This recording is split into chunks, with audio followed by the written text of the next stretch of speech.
Good morning, everybody, and welcome to the Juneteenth. So it's Friday, June 19th. This is our weekly wrap up. I am your commissioner and presiding officer, Shakira Johnson. As you know, we do these weekly wrap ups to talk about some of the things happening in the Board of Commissioners or in DeKalb County or in District 4 over the past week. So we'll get into it. Really excited, and not in District 4, but in South DeKalb this week. DeKalb County opened our first day shelter at New Life Church on Flat Shoals Road. So that is a day shelter for the unhoused. They'll be able to go in. They'll get, I believe, 2 meals. I think they're serving breakfast and lunch. They'll have access to showers. They'll have access to laundry, as well as other wraparound services to try and make sure they're having mental health services, and then trying to, ultimately get them to be permanently off the street. So really excited that our first day shelter has opened in DeKalb County. Last year when we had our joint CEO and BOC retreat, one of the things I brought up as a priority that I thought we needed to work on as a county was having shelter space for our unhoused. I challenged my colleagues to really start owning the problem, because in DeKalb County we had not been owning the problem and taking it on head on and trying to put services and systems in place to manage and help with the unhoused situation that is expanding exponentially here in DeKalb County, especially in District 4 and along Memorial Drive. So I'm really excited to see that the administration, as well as my colleagues, are really taking that challenge to heart, and we're really doing some really good work in that space. We're not perfect. We're at the beginning stages of being able to actually provide these services, so there's still a lot more work to be done, but I'm excited about the progress that we're making. And to that point, we added an agenda item to the agenda yesterday. So our normal Tuesday meetings were moved to Thursday because of the election on Tuesday. So we added an agenda item to discuss a shelter on the north side of the county. So we added it to the agenda, and it will be making its way to the PEX committee, which is the appropriate committee to be hearing these type of items. The goal on that one is to have the space that they've identified. It's with St. Vincent de Paul organization, and the space that they've identified needs to be renovated.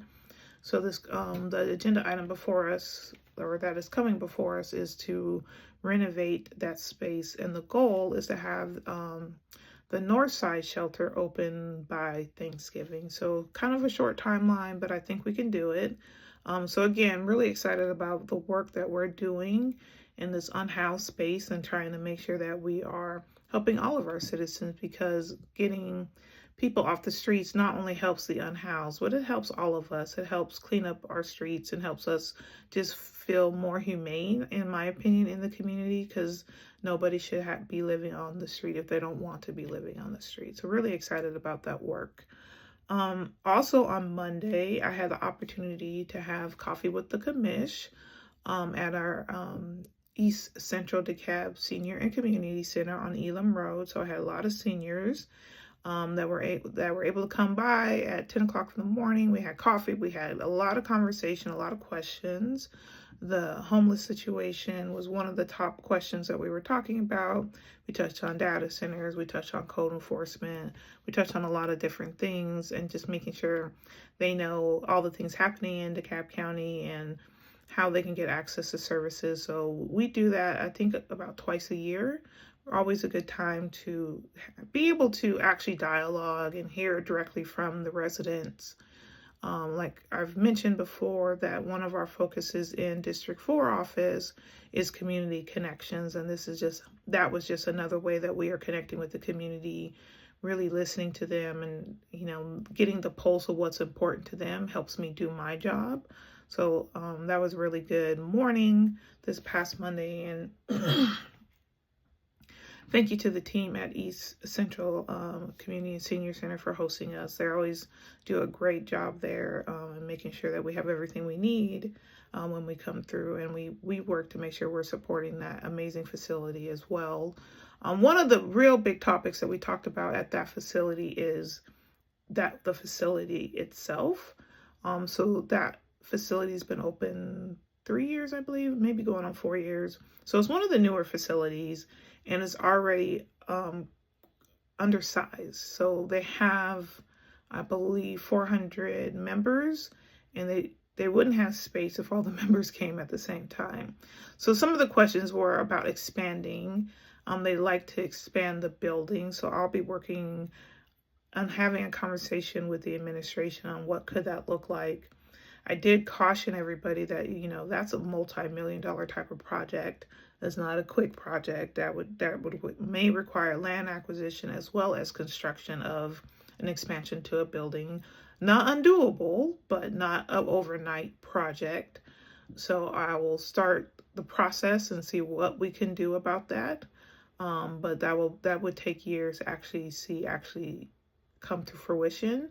But it is something that I promised that I would start working on, and I will do that. I have a one-on-one meeting with the CEO coming up next week, and so that will be one of the things that I bring up with her and see how we can move that forward.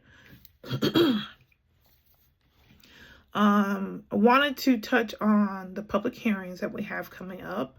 Again, reminder, it's millage rate season, so you should have received your initial tax bill from the tax commissioner with a tentative millage rate. So we have to have 3 public hearings before we vote and set the actual millage rate. So we will have 2 public hearings. Excuse me. We will have 2 public hearings, one on June 23rd, which is this Tuesday. One will start the public hearings will start at 10 a.m. on Tuesday. We have multiple public hearings Tuesday, so I can't tell you the exact time for the millage rate public hearing, but all of the public hearings start at 10 a.m. on Tuesday. And then there is an evening public hearing just for the millage rate. I think it's 6 o'clock at Sam Street, 178 Sam Street for both of those. And then the third public hearing is on July 7th at our Board of Commissioner meeting, starting about 10 a.m. So 3 public hearings about the millage rate. So make sure you guys are tuning in if you can't be there in person. Make sure you're zoned in on DCTV or online and watching so you can be informed on what the budget proposal is that is tied to the millage rate increase. So again, I always want to make sure that I'm keeping y'all up to date on things that are hot buttons at the Board of Commissioners. And of course, millage rate is one of those right now. And then I wanted to end today's weekly wrap up with some Juneteenth, because today is Juneteenth. Juneteenth is one of those holidays that's really special to me. If you know me, you know that I am a genealogy buff. I love genealogy. Me and my mom have done our family research for years. I have researched every branch of my family tree and gotten straight back to slavery on every one of them. So my ancestors were enslaved. Some of my ancestors left the plantation and served in the colored troops. One of them is my 3rd great uncle, George Burton, who left the plantation, joined the U.S. colored troops in Tennessee. I think it's Troop 42 or 44. He actually was captured by the Confederates at a battle in Dalton, Georgia. He was able to make his way out of captivity and back to freedom, but was hospitalized from his injuries and died in a hospital in Chattanooga. And he is actually buried at the Chattanooga National Cemetery. He was 19 years old when he passed, and he passed so that I could be free today. So when I think about Juneteenth, I always like to sit back and reflect on my ancestors, who not only were stolen from their native lands, but they were brought here over unthinkable conditions, but they were still able to thrive in the way that an enslaved person could thrive, but they were able to survive. They were able to overcome, and that's because of how strong they were. It is that strength that I carry through me in the work that I do. So what drives me is knowing that I am here because of the strength of my ancestors, because of the perseverance of my ancestors. And so when I think about Juneteenth, that is what I think about.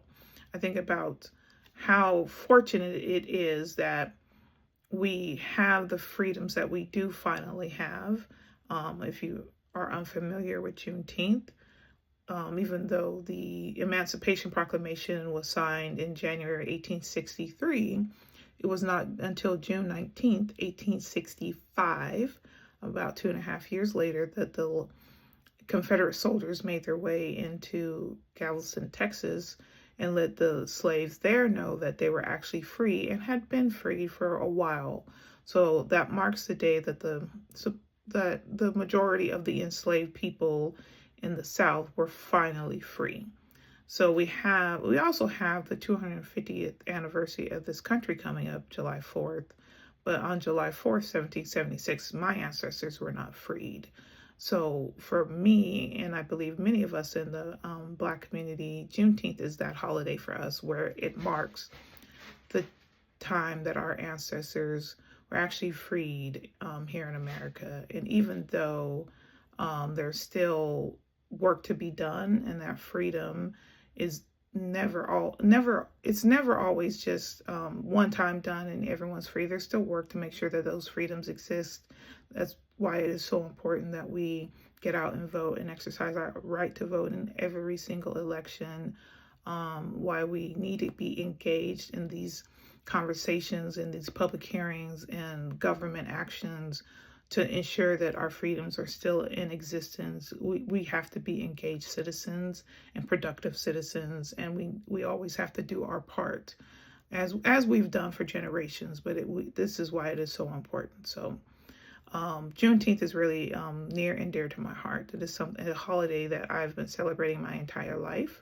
I know some people have just kind of started celebrating it when it became a federal holiday. But my family's been celebrating it since the early 80s at least, so pretty much my entire life. So to cap that off, I am partnering with the City of Stone Mountain on their Juneteenth celebration tonight, or this evening, from 5 to 7 p.m. at 922 Main Street at the old train depot and gazebo. There will be an exhibit in the old train depot with the Historic Society, which I'm a board member of that. So we've done a temporary exhibit in there. We'll have some speakers, we'll have some food, and we'll have some music. And then the night will cap off with a free concert by the Tunes by the Tracks committee. So that will be a really fun day. I hope to see you there. That's, again, June 19th, which is today, from 5 to 7 p.m. Happy to partner with the City of Stone Mountain. When I was a council member in the City of Stone Mountain, I was able to organize the first Juneteenth celebration that we had. So this is like a full circle moment for me, and I'm really excited about it. So I hope that you guys can come out and share in the festivities with us. Love to hear how you guys are celebrating Juneteenth and what you think of the holiday and what it means to you. All right, that's it for the weekly wrap up. As always, please let us know how we can be of help. Please reach out, and we will talk to you next week. Thank you.